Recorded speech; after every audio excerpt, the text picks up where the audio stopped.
So once again, my name's Jenny Chaves. I'm the Manager for Mission Australia for Communities for Children, Hippie and Circles of Care. And I have the absolute privilege of being able to be the MC for this very special Ipswich Children's Voices event as we commence Children's Week 2020. Firstly, though, I would like to acknowledge the traditional custodians of this land and pay our respects to the elders past, present and future, for they hold the memories, the culture and dreams of the Aboriginal and Torres Strait Islander people. And we also recognise and respect their cultural heritage, beliefs and continual relationship with the land, and we recognise the importance of the young people who are our future leaders. I also want to acknowledge our cultural elders, children, young people and community leaders who are participating with us here today in this space, which is in fact Council's Studio 188, a lovely venue in Ipswich. And those of you who are in our virtual audience, I would also like to acknowledge you on your land. And to start, I just want to cover a few housekeeping rules with you. And these are virtual housekeeping, which is our new normal, really. So due to COVID, we're using GoToWebinar as a live stream in this event. And this means our online audience can watch the event, provide comments as we live stream. While we encourage you to share your thoughts and comments due to timing, unfortunately, we're not able to respond live, but we are going to capture your feedback and your views and respond to those after the event in a forum on Council's engagement platform, Shape Your Ipswich. So please tune in. I'm sure you already have looked at that when you registered for the event. Also, just a reminder on your webinar settings, you would have received an email prior to this event. To maximise your viewing experience, please use the drop-down menu at the top left of your webinar screen. And if you choose the option to see who's talking rather than everybody, the webinar will automatically switch screens for you to focus on the new speakers throughout the event. So, what's this all about? Well, this Ipswich Children's Voices event is a partnership between Ipswich City Council and Mission Australia, focusing on authentically listening to community voice and in particular the voices of our children in contributing to building and shaping a stronger community. This is an opportunity to celebrate and acknowledge the great work undertaken by Ipswich City Council with the launch of their Children, Young People and Families Policy and Mission Australia's Children's Voices project. Today we are hosting a Q&A panel with children representing 4 of our Ipswich schools, leading a series of questions. I will be introducing you to our young people's schools and panellists shortly. But right now, I have the great pleasure of introducing Ipswich City Council's Mayor, Teresa Harding, to officially open this event and share her opening address. Mayor Harding. Thank you very much, Jenny. I really appreciate that. And thank you very much for understanding with the technical difficulties. Look, good morning, everyone, and welcome to Ipswich's Children's Voices. This is a very special discussion for us, and it's to be shaped by the children of Ipswich, for the children of Ipswich, and how we build a stronger and a more supportive community for all young people. And I'd like to start by acknowledging the traditional owners of our land, our elders, and our city's young Indigenous people who will continue to keep their connection to the land throughout the stories and culture. I'd also like to acknowledge every single one of the panel members who I believe we introduced later, and also fellow Councillor Jacob Madsen, for also being here as well and being a panellist. Thank you, Jacob.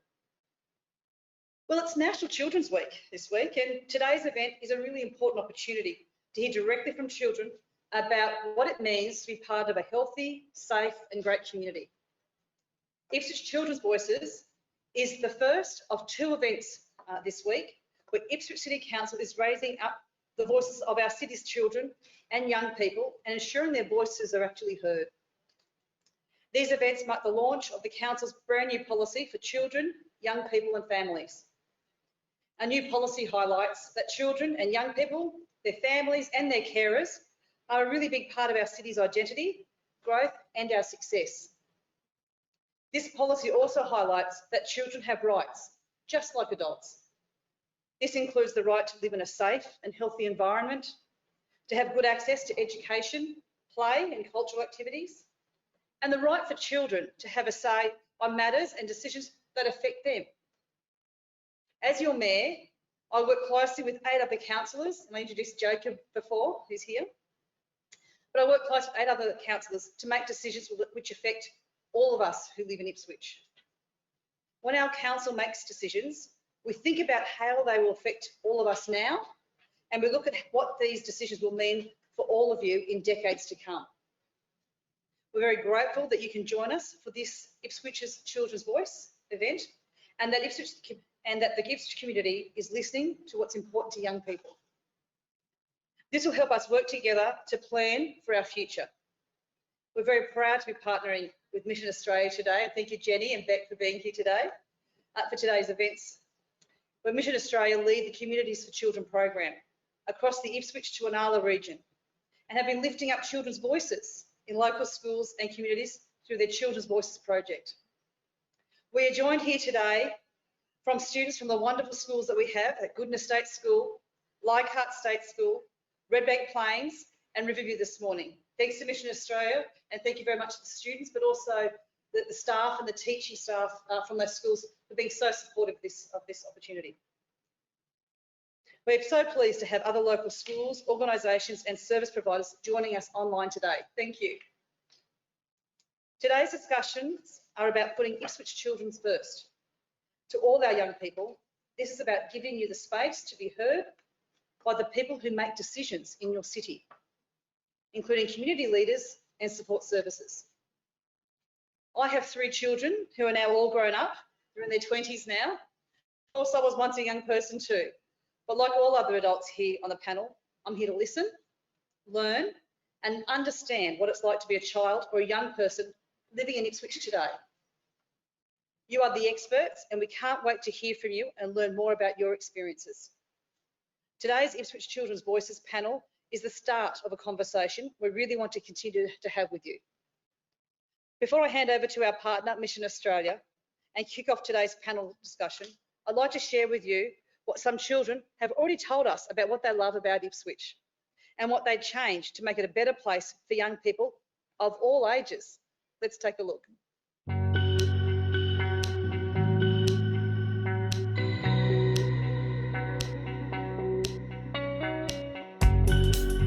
The best thing about Ipswich is for kids programs that like Lego we can do on holidays.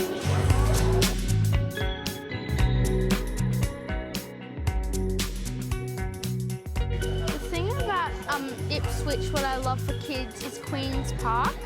The Ryan Lagoon because I like to swim in it. The library with the activities that are on and the books. There's lots of people and there's lots of fun things to do. The best thing about Ipswich for kids is for the kids to go and see the zoo and see what type of animals there is. There's good parks and good places to spend time with family. The best thing about Ipswich is all the play equipment in Ipswich. There's lots of parks the kids can play on.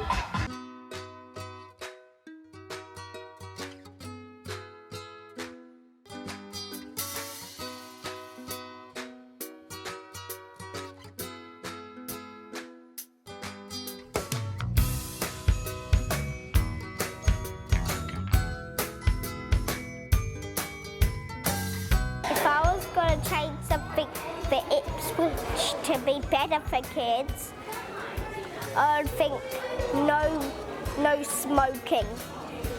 If I tried to make Ipswich better, I'd make more rain, better grass, bigger yards, and more fun for kids. If I could change Ipswich for young kids, it would be to get more parks and take away the rocks, because kids trip over it and hurt themselves. There would be more open spaces and parks for kids to play. I would put bigger slides and flying foxes. If you change one thing about Ipswich, that sports field, so you don't have to travel far, and there can be sports fields right here, so you can do any sport. If I could take away one thing for kids, it would be homework.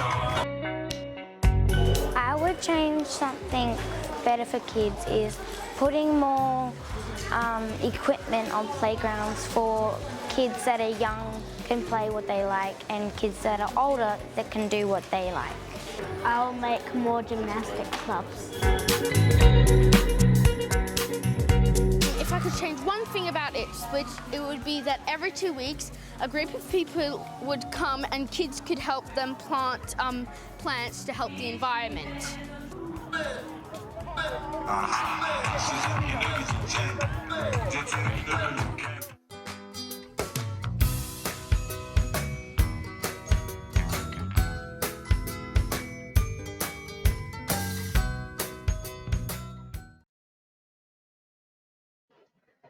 I don't know about you, but I always get excited and energised when I see young children telling us their ideas, but showing so much energy. It's fantastic, isn't it, guys? Thank you, Mayor Harding. It's really heartening that Ipswich City Council is and local government is making such a strong commitment to including and listening to your community's voice, and particularly children and young people, and how you're shaping Ipswich. So we really appreciate that, and it's wonderful to see. But thank you so much. It now gives me great pleasure to introduce James Toomey, who's CEO for Mission Australia, who will officially launch Mission Australia's Communities for Children, Children's Voices project. And following James, we will listen to a sample of over 200 children who shared their voice through our partnership with Polyglot Theatre's Innovative Voice Lab, telling us about what was important to them, how to build a stronger community, and what adults could learn from children. So I'll hand over to James.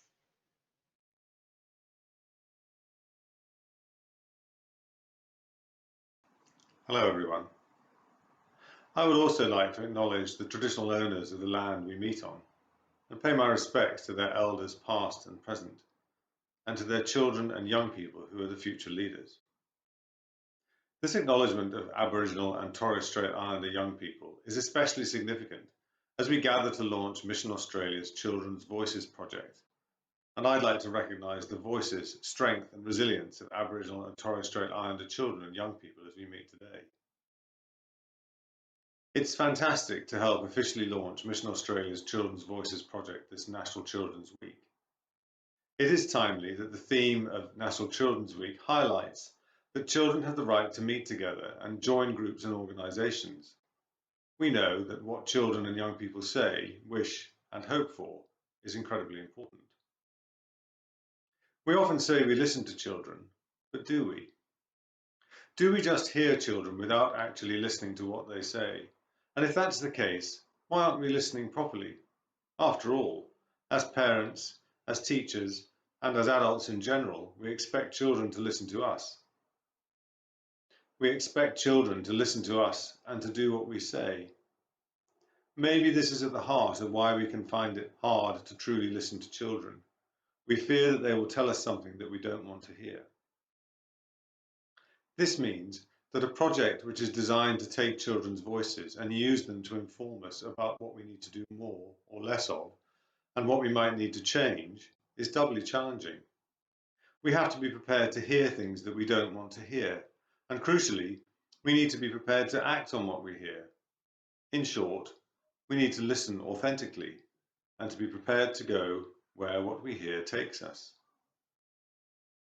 When you hear the children's voices that have been captured and really listen to what is being said, you will be struck, as I am, by the wisdom and simplicity of their understanding of what we tend to consider a very complicated world.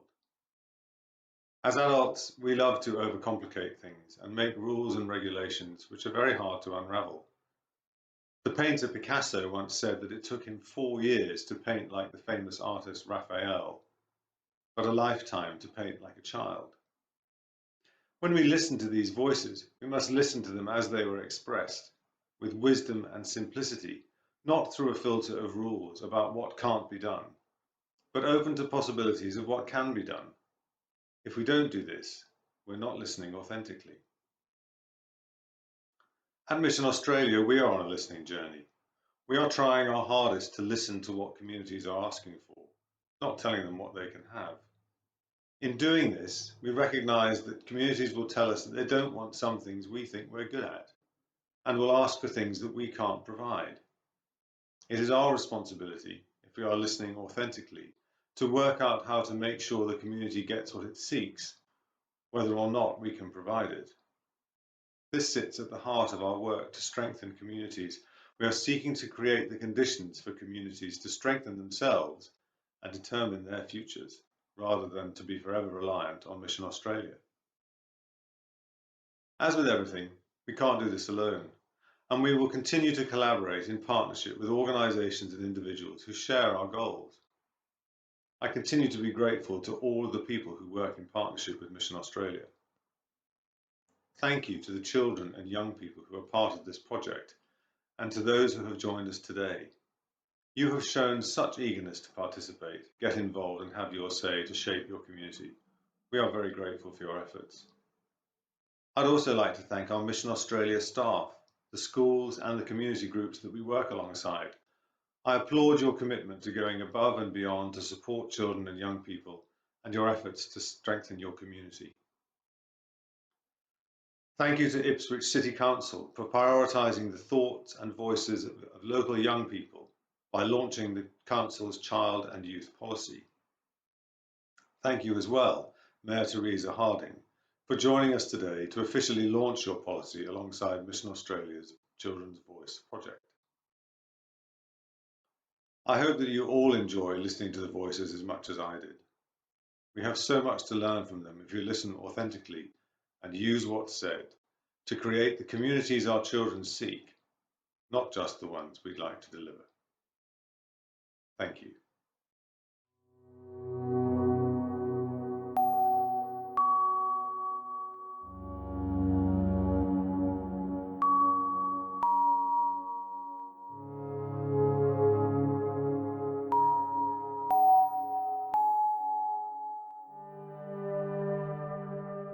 Welcome to Voice Lab. Today, Voice Lab and Mission Australia would like to hear from you about how your community can be the best it can be for children and young people. Before we begin, how old are you? 7, 13. 8, 5, 11. Do you speak any languages other than English? Yes, I speak a little Laos/Thai. Aboriginal, French. Yes, I can very well speak Hindi. Next, we are going to ask you about your community. What suburb do you live in? Ipswich, Leichhardt, Redbank Plains. Riverview, Inala, Carroll Park, Goodna, Ripley Valley, Acacia Ridge. What does community mean to you? It means love, family and friendship. It's a place that makes me feel safe and makes me feel comfortable. I think community means, to me, a group of people not just living with each other, but understanding each other, knowing when to help each other, and that we can all be a community if we try. It means my land, where I'm from, my home, my surroundings. What are the things that can help people feel like they belong in a community? Always welcome them with open arms and always be kind to everyone who joins. By maybe holding this type of getting to meet you program at some destination. You can just come knock on their door and sit down, have a cup of tea with them. Good friends, good family, good services. What do you think it means to be healthy? To be active, to have healthy relationships with other people. I think to eat healthy food like fruit and veggies and have a lot of exercise. I think it means that you're proud of yourself. Think about school. Is school important? Yes, school is important. It educates kids and gets them ready to have bright futures. Yes. Without school, we won't even learn. Yes, because you get to learn things for the future and you have lots of friends around you that care about you. Yes, because it is great for your brain. What is a goal you have for the future? To have a good job and a good life. To be a football star. To finish school and become a surgeon. Shopkeeper, because sometimes they sell ice creams, what I love for dessert. Being able to make the world a better place. What is the best thing about being you? That I'm not like anyone else, I'm my own person.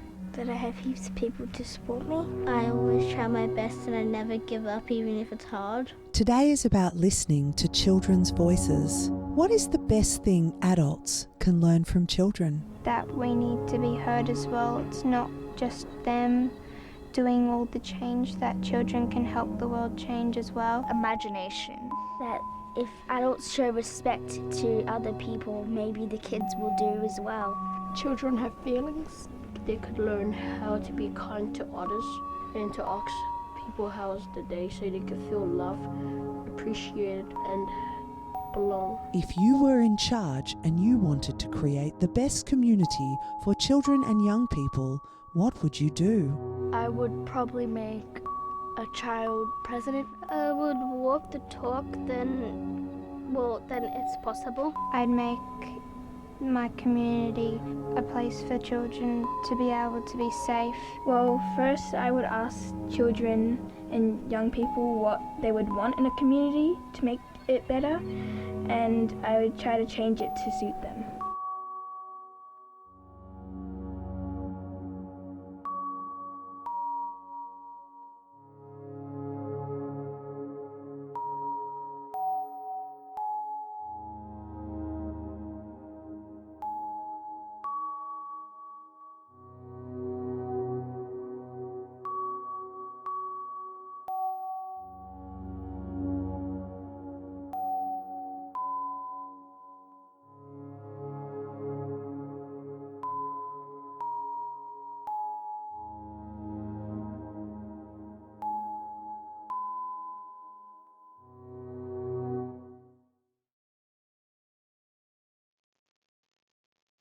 Once again, I just reiterate, it's pretty amazing listening to the voices of children, isn't it?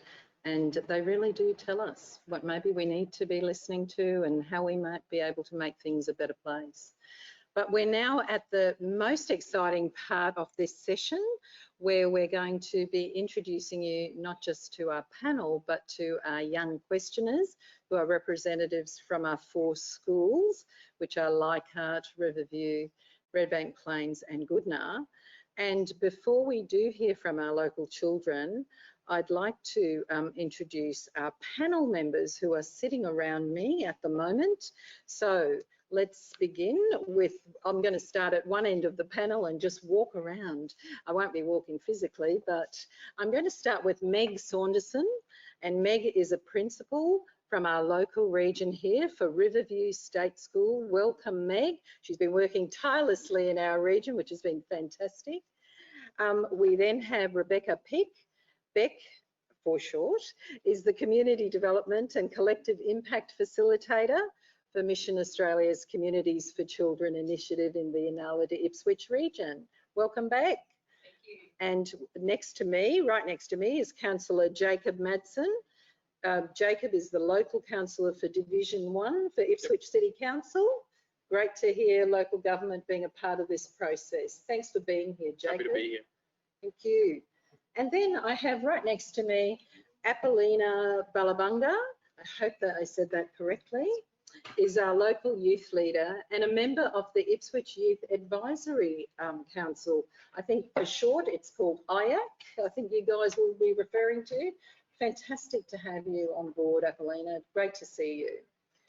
And then next to Aaliyah, we have Diangana Francis. Diangana works for Australians Together and was also the education lead for Cambu Early Years Learning Centre in the Ipswich region. Fantastic to have Diangana on board with us today. Good morning, everyone. Good morning.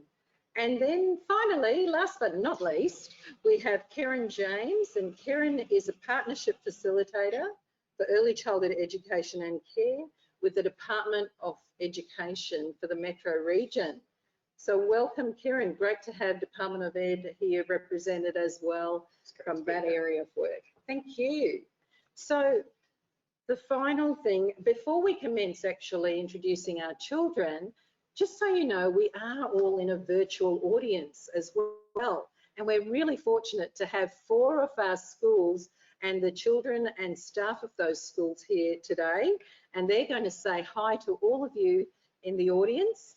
And so I'm actually going to name those schools. They're going to give us a bit of a cheer and wave and make a bit of noise, I think. I think they're competing with each other. So let's see. So let's start with Goodna State School. Can I say hi to Goodna State School and see you on screen?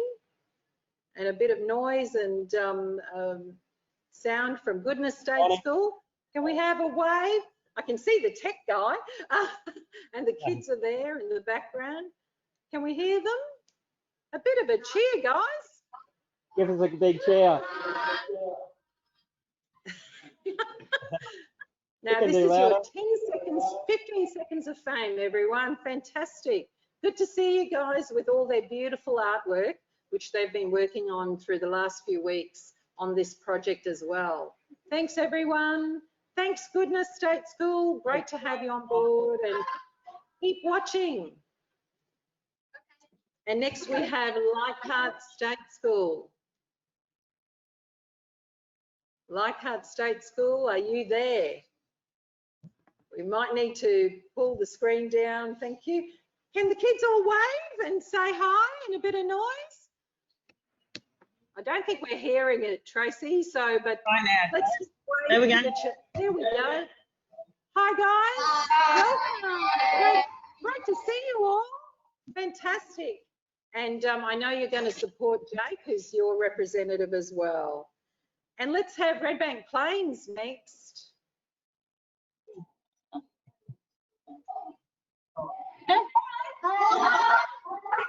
Hi, Redbank Plains.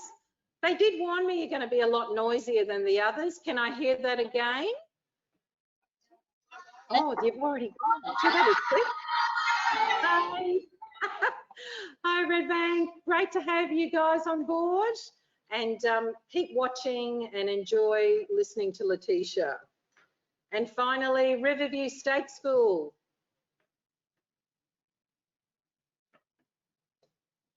Hi, Riverview. Hey, oh, look, they've even got banners, people. This is a competition. Thank you. Hi, Riverview. Hi, kids. Are you going to wave to us? Give us a wave, a bit of noise. Can I hear you? Oh, look, you've even got your mascot. Goodness me, they've gone to a lot of trouble, this mob. Fantastic, guys. Keep watching, guys, and you'll be listening to Theodore very soon. So thanks for listening. Thank you to our 4 schools. Aren't they fabulous? Isn't it great to know, apart from all those people watching on the virtual audience, not only in Ipswich, South East Queensland and across Australia, that we have our children watching from our community as well. So let's get on with our young questioners. And I've been working with these 4 young people, Theodore, Letesha, Aaliyah and Jake, and their schools as part of this project. And it's truly been a pleasure. So let's get started with our first question, which will come from Theodore Courtney. And Theodore is age 10 years old. He's in grade 5 and he is from Riverview State School. And Theodore is going to tell us a little bit about himself first, and then he's going to ask his question to the panel. Be ready, panel. Theodore, over to you. Thank you, Miss Jenny. I'm very interested in art and being creative. I especially love to draw. My favorite thing to draw is dinosaurs, and my favorite dinosaur is the Indoraptor from Jurassic World Fallen Kingdom. I would like to create a better world where people and children are more connected, interacting with each other and knowing where to get help. With COVID, we've become disconnected and in some cases, people have needed more support. My question to the panel is, how would you help our community become more connected with each other, not just using a phone, tablet, or screen? And how would you help people and children get support and be listened to? Thank you, Theodore. Gee, it's a rush, isn't it, when we're sitting on that screen? So we'll all breathe together, which is fantastic. And what a fantastic question around connectedness, given that we've just been through COVID, and also around how we listen better to each other, even without technology. Thanks, Theodore. I'm going to kick off this question and a response. Apollina, I'm actually going to ask you to start the response for Theodore's question. Could I ask you to say a few words in response to that? Yes. First of all, I want to say thank you for the question, and it's a very, very good question. And of course, I had to think about it, and that's how good the question is. And I guess I would start off by just giving an example in terms of, like, you know how you have had like a math problem in school. And with that math problem, you have to find the issue first, and in order to so that is to solve the math problem, you then need to find out, for example, what you have or what you're missing out of that math problem. So in answering that, considering that, and to answer your question, the way that I could help connect our community is first by knowing who is in the community. So by knowing, the different cultures, the different age groups, the different interest within the community, and then I would sort of try and understand the issues. For example, what connects us and what doesn't. Often, for example, there's commonality between people, and for one of them is that we want a better future for the youth or the young people of the generation that comes before us. And so the main important thing, or the one thing that I would do, is knowing what is actually concerning, or what is not working in order to connect the community. And so by knowing what doesn't connect the community, you then work on that, and what works for the community or what connects for the community, you take that as an advantage and use it to strengthen the community. And so, for example, for IAC, we usually bring young people together, young people like the youth, and have events, or listen to conversations and issues that concern them, and just the different diversity that we have within the community. Thanks, Apollina. That's fantastic, listening to that and giving us that overview. I'm going to now throw to Beck Pick from Mission. And Beck, if you could, and I'm just going to remind, not just because Apollina, you said such a beautiful, vast response, but we've got 2 minutes each, panel members. I'm going to remind you all, and keeping it short and sweet because we do have lots to get through. So Beck. Thank you, Theodore. It's a great question to ask. And I think it's a tricky one in some ways as well, because particularly with technology, it can be quite hard to find ways of connecting with other people. I think it's really important to try and start locally. If you start at the neighbourhood or in your local community, and go with where those connections already are. And I think by strengthening those, that's a really good kind of starting place and a good foundation to go from. And you can really think about things that you already have in common with people that you may or may not know, and that you can build on those sorts of things. I think it's also, in terms of helping children and people get support, is important to reach out, to try and seek where those supports are, and also to share with others what you already know. So it's about, I guess, sharing and coming together as a community with neighbours or with school friends or with other families, and around helping each other to reach out and to share what you already know. From, I guess, some of the work that I do in that area is really around those sorts of things. So building on local projects, creating spaces and opportunities where children and families can come together. for different activities, or it might be around providing sort of suggestions for families around really simple things to do that will be really fun and interactive with themselves as a family or within their community. And again, just having people come together and be visible, talking to each other is really the first place to start, I think. Thank you. Yeah. Thanks, Beck. I'm going to throw over to Kieran from Department of Ed now and ask you for a short and sweet response, hopefully, Kieran. Thank you. Thanks, Jenny, and thanks, Theodore, for your really thoughtful question. For me, I believe people naturally come together in their community already, and more importantly, our young people already come together. And for adults, it's our job to recognise and value that as an important part of our community and really build that up as a space where we can listen to children and value their contribution that they're bringing to the community already. For a community that those locations are fragmented, it's our role as community to come together and reconnect them. Thank you, that was fantastic. And final response from Meg Saunderson from Riverview State School. Well, I'm not a fabulous question. You must have a great principal at your I certainly do. A fabulous family that support you. What a terrific question, mate. Listen, for us at our school, one of the biggest focus points that we have is about connecting with people and communicating and building relationships. So all of the work that we do at our school is around relationships and making students feel welcome. And one of the things that we've been working on this year specifically is giving students a voice at our school in terms of their learning and how the curriculum's put together. We've just opened a new nature play space that we call the Paddock, and within that, students work together to construct things and build things.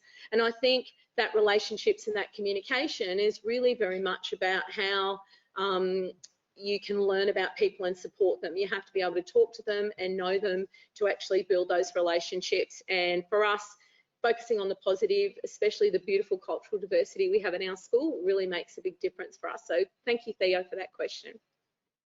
Thanks, panellists, and thank you, Theodore. That's fantastic. I'm now going to introduce Letesha Pearce.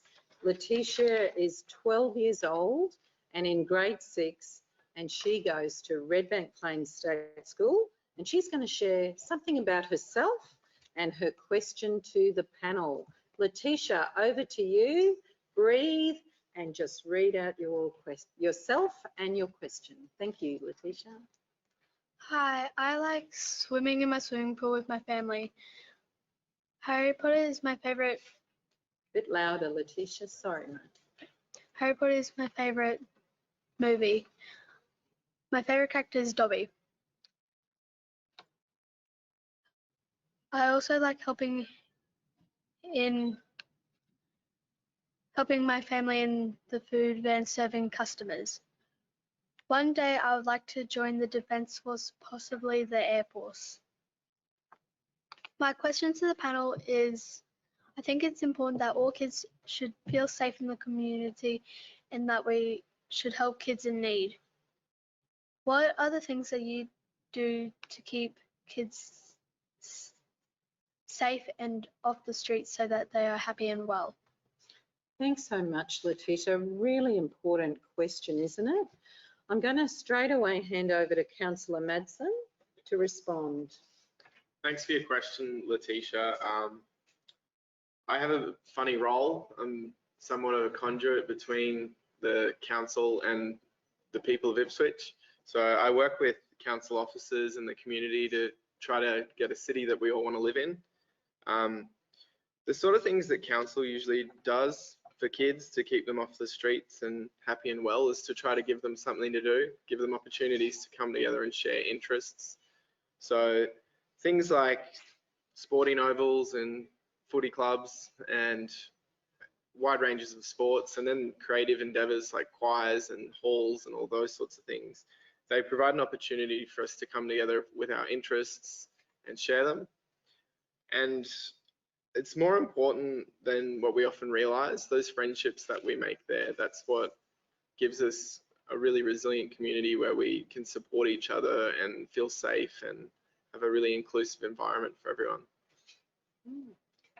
Thank you very much, Councillor Madsen.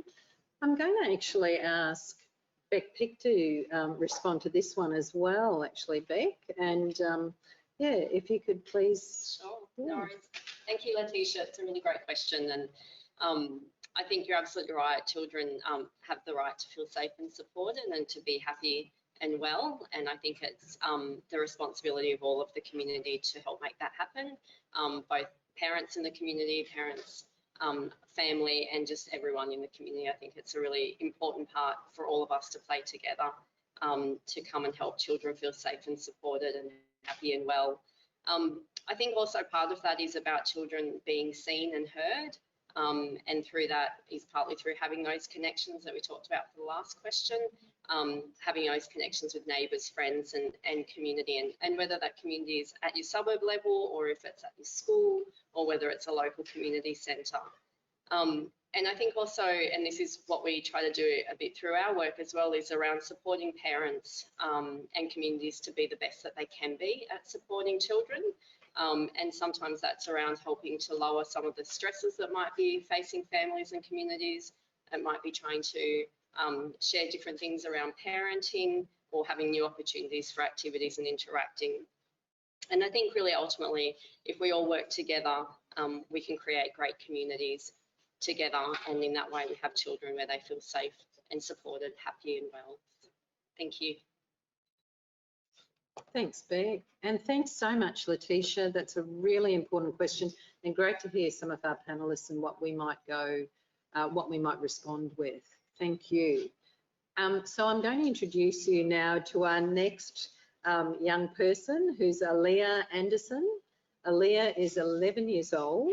She's in grade 6 and she's at Goodna State School. And Aaliyah's going to share with us what's important to her, and she's then going to ask the panel her question. Aaliyah, I'm handing over to you. Thank you. My ideas and my voice would say young people connecting to communities through having a place where they can go and do art. A community gathering place for children to go to, like a breakfast club, an art space, and a place to meet and talk. This is important because creating and making art connects us to cultures and helps everyone. Sorry, Aaliyah, I'm just gonna, I might need to hear that a bit because I'm just getting old and can't always hear everything. Do you mind reading that out really nice and loud and clear for us, my dear? And nice into the microphone. That'd be great, Aaliyah. Okay. Do you want me to start again? Nice and loud. Say it again. Thank you. My ideas and my voice would say young people connecting to communities through having a place where they can go and do art. A community gathering place for children to go to, like a breakfast club, an art space, and a place to meet and talk. This is important because creating and making art connects us to our cultures and helps everyone to get to know other people's cultures. It will help children to focus on more positive things in life. And now my question to the panel is, how do you ensure that people and children are included and can participate in your service, work, school, and community, no matter who they are, if they have disability or come from different cultural backgrounds? Thank you so much, Aaliyah. It's such an important question around how do we include everyone? And I'm going to hand over to Diangana Francis. Diangana, would you mind responding to that question? Good morning.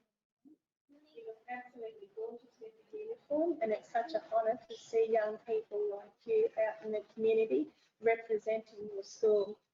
Well done. Your family must be very proud of you. Keep it up, darling. I like to use the idea of balloons in explaining to children how communities and families can be included in any school, work or community. It doesn't matter if they have a disability or come from diverse cultural backgrounds, because at the end of the day, we are all like the balloons. Balloons come in many forms, shapes and sizes, and it's all up to us as a community, including all the services that are offered to support our children to grow. If you can imagine your shaped balloon, the amount of energy that you put into it yourself and your family involved in your discussions with the school and community on where you see things happening and how you would like to have them. So doing a plan and setting everything up so that you can make sure that your balloon is able to reach the sky with your dreams and everyone else's in it. I suppose the other idea is that looking at everyone's ability and bringing that cultural connection in. Families are fantastic and children are wonderful in using their eyes, hearts, ears and minds to enable adults to really grow. Children can change the world and you do have those rights and wonderful insights because you all live in the moment.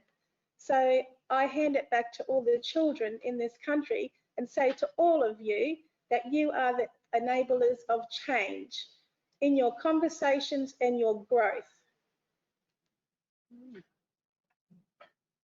Thank you, Diangana. That is absolutely fantastic. What a great response for all of us to hear. That's not just about this community, but all of us across the country as well. Thank you so much. And thank you, Aaliyah, for that. But I'm going to also now ask, I know, Apollina, you were really interested in this response and wanting to share some of your views and your thoughts and experiences around being inclusive in a community. So Apollina, over to you.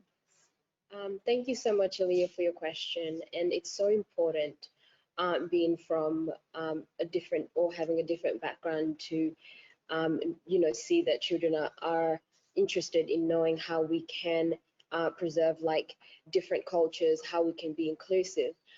With IAC, we usually encourage inclusiveness by having, you know, we have young mothers with or like, you know, young families. And so we encourage and, you know, try and listen to, you know, the issues that concern them in a way that, you know, when we sort of sit down and consider, you know, young people, we consider all young people, whether they have families or whether they don't have families, whether they're disabled or whether from, you know, different backgrounds, and try and shape or try and help that way, or try and help in the best way we possibly can, whether that's creating, you know, projects, whether that's facilitating events, things like that, just to make sure that, you know, we sort of encourage that cultural, you know, diversity and sort of inclusiveness within our, you know, youth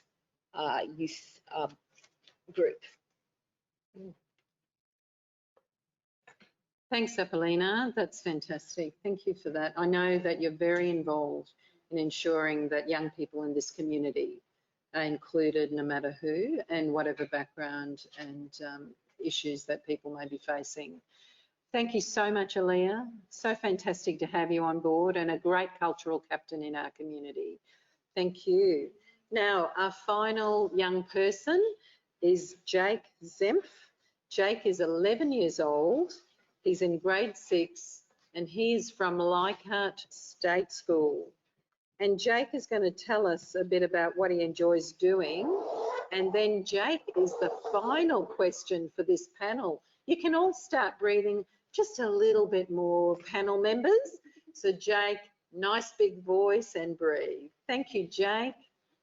Thank you, Jenny, for the opportunity to be here today. I like to play AFL and I really enjoy playing with my friends. I am really grateful that I have a family who cares about me and supports me. This helps me to be able to go to school and want to do things for the future. My question to the panel is, what are the things you can do to help children thrive at school and have a perfect day every day? I'll tell you what, people, isn't the idea of having a perfect day every day just the thing that we should all be aiming for? So I'm going over to the panel, and there's a few of them are going to respond to this question. They don't know it yet, but they all are going to do that. So Kieran, I'm going to hand over to you to kick off. Thanks, Jenny, and thanks, Jake. I really love the emphasis you put on thriving. It's not just about having a great day, it's about thriving every day.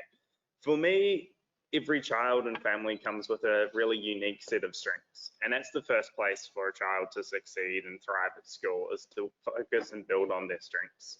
Secondly, it's around creating a sense of belonging. And your school does a wonderful job with your yarning circle as a way of bringing people together, connecting them, creating a space for cultural belonging, but also belonging within their community. So massive credit to your school.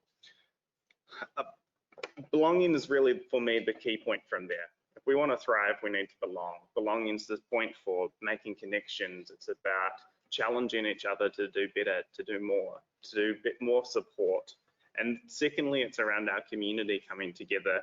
We all belong to one space, so how can we support everyone as one big puzzle? Thanks, Kieran. I'm now going to ask Councillor Madsen, I'm going to go straight to you, right next to me again. Goodness me, if you'd like to respond as well. Thank you. Thank you. Thanks for your question, Jake. I think one of the important things for trying to have a perfect day every day is structure. So in terms of our habits, we all need to just regularly do the things that we need to do to grow. I've got a 5-year-old, so one thing that I do is I take him to the library every couple of weeks and we get a heap of books out and we read, and we've made that part of our structure as a family. The other thing too is that we really need to just understand what the important things are in each and every day. Like, what do we have to get done today? Like, what has to happen? And just work from there. Focus on what has to be done. Thanks, Councillor Madsen. Meg, as a principal, this is about how our children thrive, go to school and have a perfect day every day. Now, Meg, I'm sure you have a perfect day a lot of days, is that right? But wouldn't that be fantastic? So Meg, can I ask you how that can happen?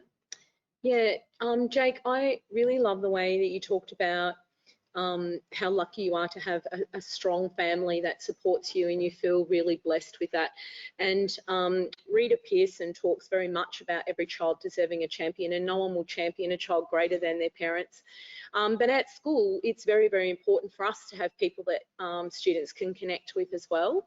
At our school, we have a session every morning called Wanya, which means welcome, and it's about every child hearing their name in a positive way, just so that their day starts really well. So even if from home they hadn't had the best start because they got into a fight with their brother or sister, they still have a really positive start to their day at school.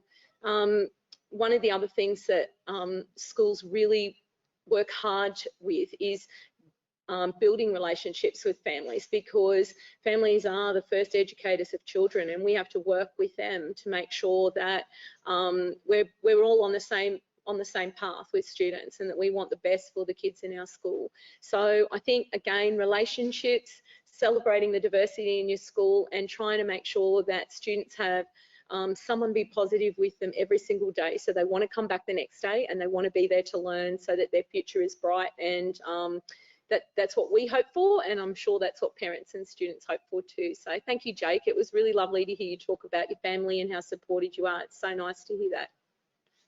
Thanks, Meg. Diangana, I wonder if you'd like to respond to this question as well. Thank you, Jake, for asking the question. I actually had to really think about this one. Each child has a strong sense of self, and as an educator, I would like to enable children, and I do in my everyday interactions with children, in developing that strong sense of self. Once you have that strong sense of self, you can achieve anything. So you're able to negotiate, confidently support and plan your own way. A great teacher will also have a good laugh with you every day as well. So everyone remembers a teacher that had jokes with them. And listening to children and their stories, taking time out to have different conversations with each one of you, and sharing information, because children are great educators as well. They're teaching one another. And of course, children being happy in that strong sense of self. That's what I like to do every day to enable children.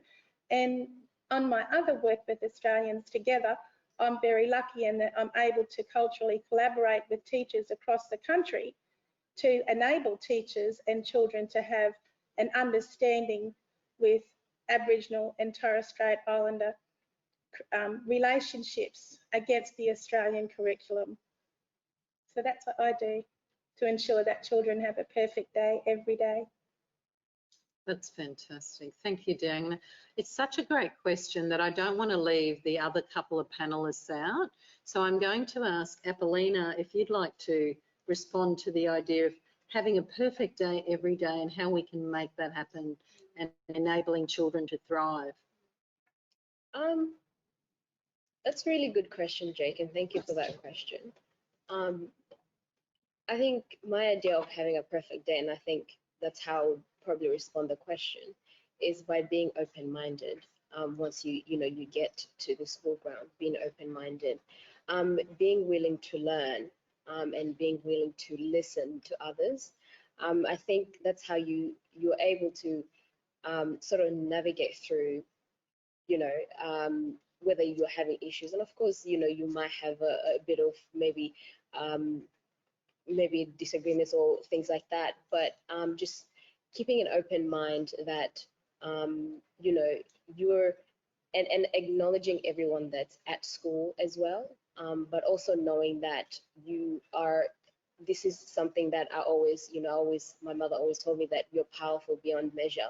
So just making sure that you're willing to learn and you're willing to listen and you're willing to strive, and I think you're willing to have fun too, but also being mindful of everyone else that's around you, I think.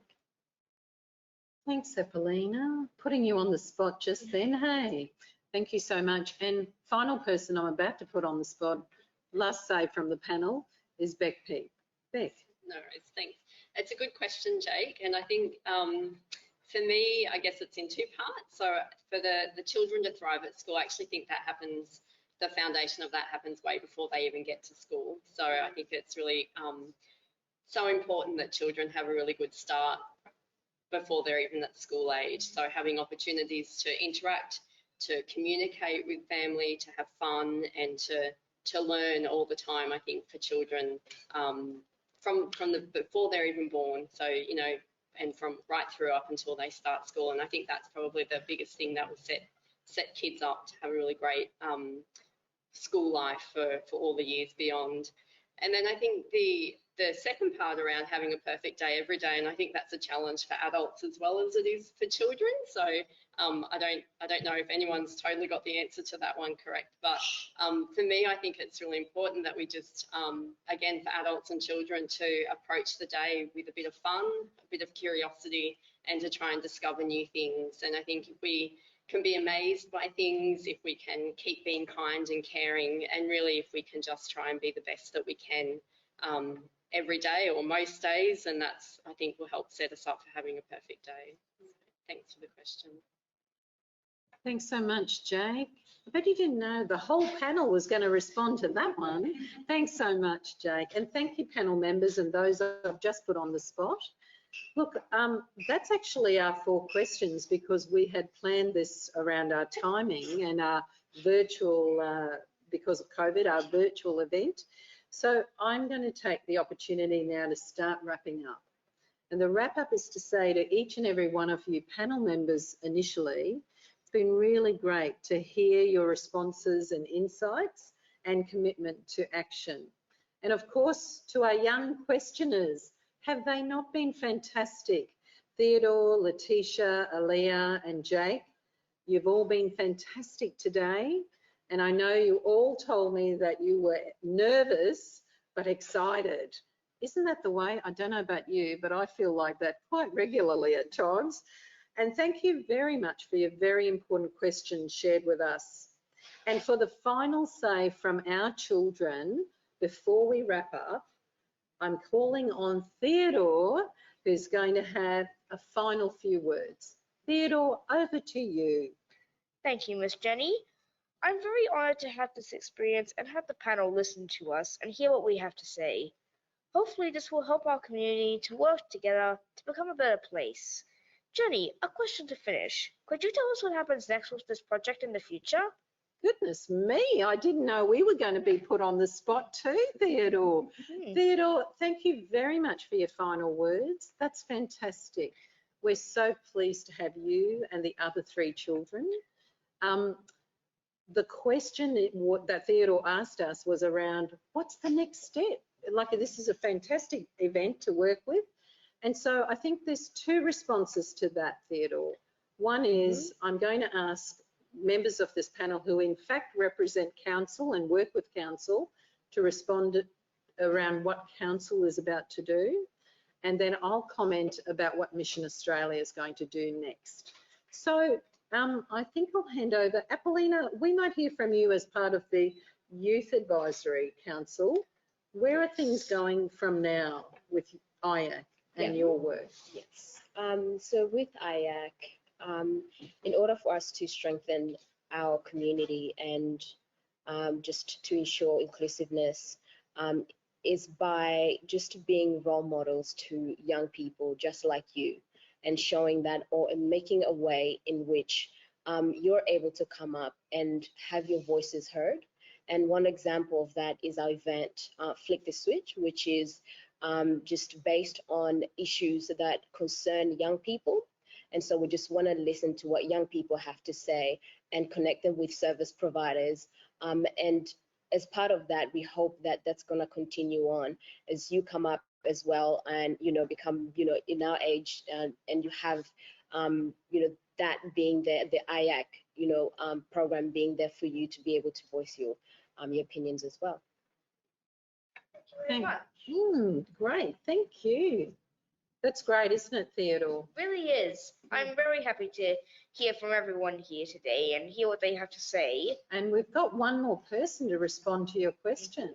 We're going to ask Councillor Madsen here to respond. Shall we listen to him too? Yes, I would love to hear what he has to say. Fantastic. Thanks, Theodore. For me, it's pretty daunting because I think it's pretty important that we get things right at Ipswich City Council for our young people. We've got a lot of young people in our city, but I get to work with great people like Apollina and IAC and indeed the broader community in making sure that we understand that we are a really, really young city. We have lots of families. We need to do a better job at making sure that it caters to all of our young people's needs. So at Ipswich City Council, we want everyone to know that we're listening and we're reflecting on what you're saying, on your questions today and the answers put forward by the panel. And we want to incorporate that in our planning moving forward so that we have a city that works for all of us. That's very lovely to hear from you.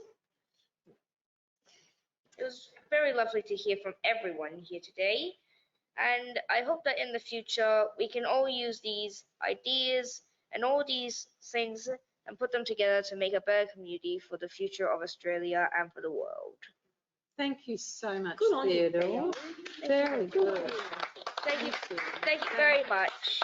That's fantastic, Theodore. That's all I have to say today. I think I'm handing over to Theodore, guys. Thanks, Theodore. Thank you very much. Just, Theodore, would you like to hear what Mission Australia, the work we're going to do as well? Because we've heard from Council, which is fantastic.